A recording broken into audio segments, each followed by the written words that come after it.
Well, hello, Boomsticks family. Boomsticks here. As always, my honor to spend this time here with all of you. Not only am I honored, but I am rather excited as well. Allow me to explain why all this excitement. We had another member of the Boomsticks family reach out to us with a high degree of interest in this fine piece of machinery that you see here.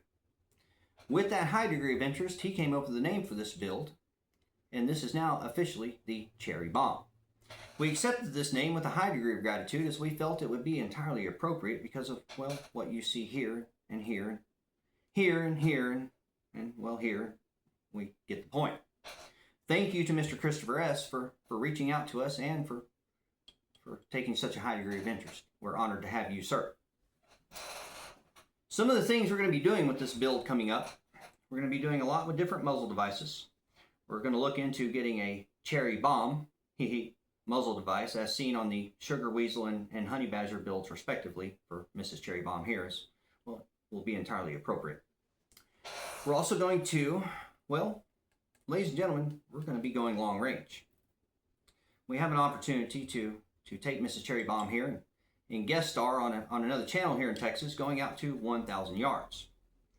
So throughout the course of this year, stay tuned because we are all going to build an upper together for Mrs. Cherry Bomb to go long range. Stay tuned. When we revealed Mrs. Cherry Bomb the other evening, we failed to mention some key components. Those components being the buffer weight and spring, the grip, and the upper receiver assembly you see here. So, without further ado, let's get into it. This is a JP-H2 Gen 2 silent captured buffer spring assembly.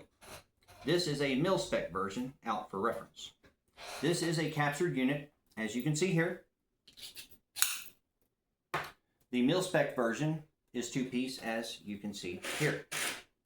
These live in the buffer tube here and actuate when a round is fired.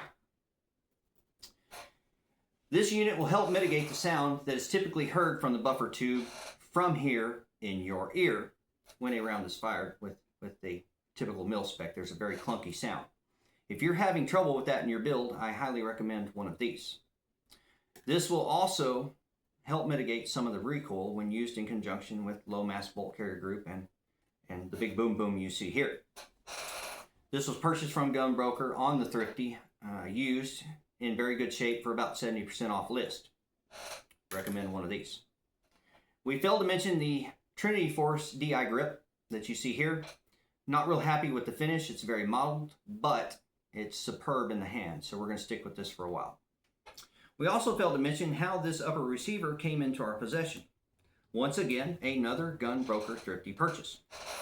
We watched this on auction and it failed to sell several times, so we reached out to the seller and we worked a deal for about 70% off the list, and we're very happy to have it.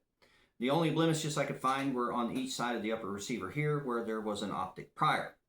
A little bit of marks here on the barrel, but that's okay with us. The rifling is crisp and clean, so we're excited to see what this is going to do. We're also going to have a video coming up here in the next day or two regarding Loctite. We have an experiment we're going to do with Mrs. Cherry Bomb here regarding Loctite, so stay tuned. You're going to want to follow along with that. Guys, we're honored to be here with you as always. Boomsticks out.